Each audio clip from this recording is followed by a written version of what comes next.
Hello, you beautiful reader, my dearly friends on the internet. My name is Fahima. Welcome back to my channel. And in this video, I will be sharing about my April, May, and June reading wrap-up. Last time I did this kind of video was in March, and then many things happened. I was on a bit of a reading slump, so that's that. But now let's begin to the books I read in April. In April, I read a total of 4 books. I'm quite disappointed with what I read in this month, not because of the quantity, not that these books are bad or whatever, but I just didn't quite enjoy the reads. First one is Small Things Like This by Claire Keegan. So it's a small book, it's just a little bit over 100 pages, 114 pages, so it's quite thin. It's a historical fiction. This book is shortlisted for Booker Prize in 2022 but didn't win. In my opinion, this is undoubtedly a cozy short read that moved people's heart, including me, but I didn't think that those feelings linger on for so long. This is a story about Bill Furlong. The setting was in 1985. Bill, he has a wife and children. He delivers coals to townspeople, whereas the situation on that time in Ireland is not good. The situation is unfortunate, manufacturers closed, and then one day he delivered coals to the Covenant and he discovered something that disturbed his life, and the story started on that. I appreciated the background story of the main character because it just added the sentiment of the story, but I personally think that it needed some depth in conflicts. The writing is good, but I think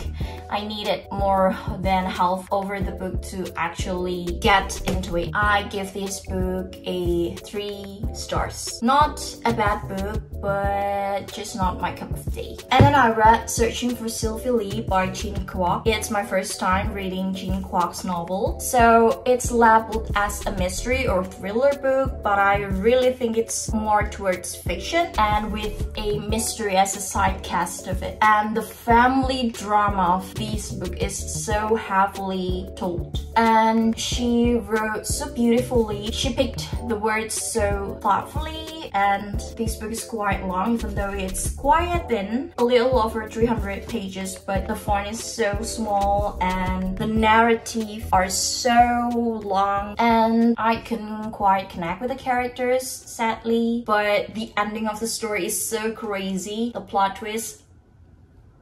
Yeah, and I also give this book a 3 stars. Not bad at all, but again, not my cup of tea. And then I read The Fault in Our Stars by John Green. I read it when I was a teenager. When it first came out, I just remembered when I got into this book, and then I started reading every other John Green's book, Looking for Alaska, Abundance of Catherines, Will Grayson, you name it. And I was so obsessed with this book. Also, with the movie, I love Ansel Elgort with my whole heart and still love him till this day. More than a decade later, I reread this book, and I thought that I could handle this book more than I could when I was a teenager. Oh yeah, I know that it's sad. I wouldn't be crying. What a joke. I cried a river. Even I knew the plot, I knew the characters, I knew how the story ended, I still cried. Yeah, it's just felt like a good old friend. And rereading these, I give this book a 4 stars. And the last book I read in April was White Love by Elsie Silver. Actually, this is my first time ever reading Elsie Silver. I knew that she's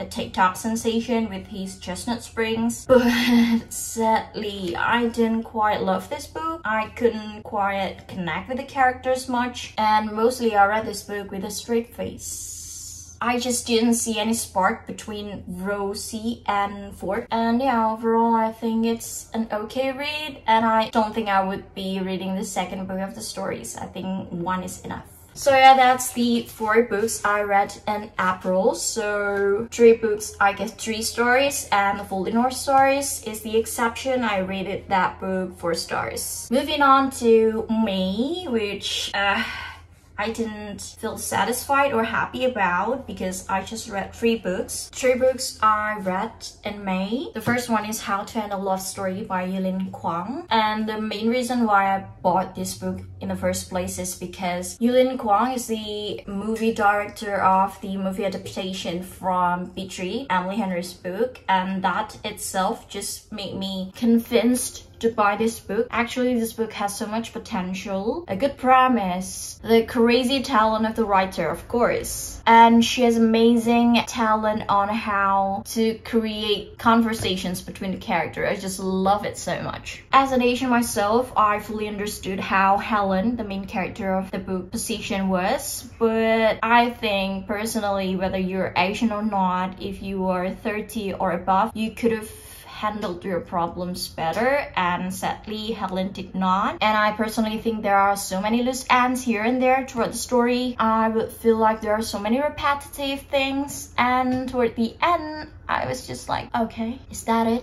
So yeah, 3 stars. And then I read Cricket Plow by Itamar Vieira Jr. So he's actually Brazilian, translated by Johnny Lawrence, and it's actually been shortlisted for Booker Prize this year, and sadly it didn't win. I was rooting for this book to win, but yeah, it is what it is. But still, I love this book so much. It's about quilombolas, African people brought to Brazil by the colonizers. They became the tenant farmers, which owned by a landowner. The landowners had mercy for them to stay on that place for free, but they have to make the house just by mud. And they work in that plantation for free for 24/7. And one thing that they could do was planting their source of food in their own garden, on their own land, which is so small and so sad. This is only my 2nd time reading a book about slaves after Beloved by Toni Morrison, and I really enjoyed this book. This book has 3 parts. The main characters are sisters, Polonicia and Bibiana. When I read the first pages of the book on the bookstore, I gasped because there's just so amazing how Itamar wrote the introduction of the story. It just convinced me to buy the book and brought it home, and I'm so happy with that decision. It's a historical fiction about slavery, and I hope that everyone will be reading this book because it's just that good. I give this book a 5 stars. Moving on to the last book of May, which is By the Book. I thrifted this book in Singapore, and it simply didn't quite live up my expectation because the blurb said that it's about high school students who is also a Jane Austen fan, but no, I don't know whether me being too old to read this kind of book, but it's simply no. I could give this book a 1 star, but I'm being kind enough to give this book a 2 stars. So that's the 3 books I read in May. 3 stars, 5 stars, and 2 stars. It's a bit disappointing overall, but I'm so happy that I discovered this new love of my life. I wouldn't shut up talking about it because it's that good. Okay, so moving on to the month of June, that I read 5 books, and 3 of them are the books that I read for my last video, my most anticipated release of 2024 romance books. First one is Funny Story by Emily Henry. As you guys saw in that video, I gave this book a 5 stars. It was just living up to my expectation. It didn't disappoint me at all. I love the banter between the 2 characters of the story, the family situationship between the characters. So yeah,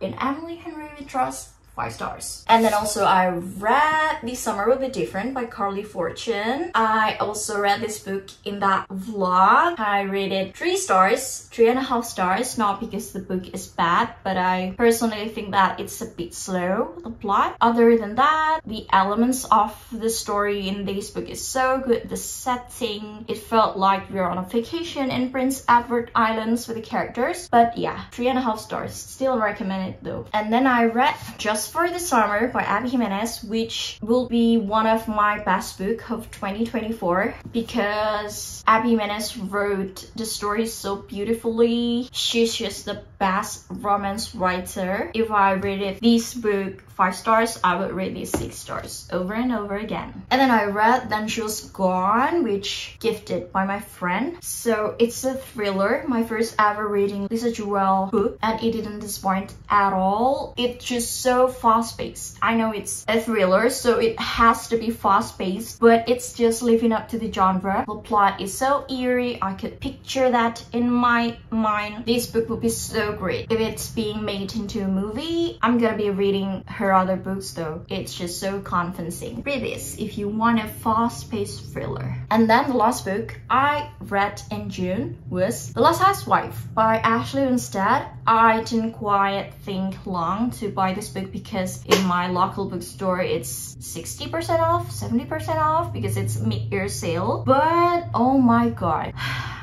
5 stars. First thing, 5 stars. It's about a sex cult. Not just a cult, but sex cult. And I don't know how Ashley created this story, like how she got inspiration to write about sex cult, because it's just so eerie. A secret cult, an unsolved murder. How far would you go to discover the truth? I'm still thinking about this book, even until now. It's that good. For those who want to read thriller that's a murder mystery, but also mixed with something other unique, and this one is a sex cult, you have to read this, guys. What a way to end my reading in June. So guys, how many is this? 1, 2, 3, 4, 5, 6, 12. Oh my god, do I have power to bring all these books together? These are the 12 books I read in these past 3 months, in April, May, and June. And overall, I was quite satisfied with books I read. I also got disappointed in some of them, but it is what it is. It's just an art of reading. So yeah, thank you for watching this video. Don't forget to subscribe, like, and share this video. Also comment down below if you guys have read one or any of these books, and write down your thoughts about any of these books. I will see you guys on my next one. Thank you so much for your support. I will see you guys on my next one. Bye bye.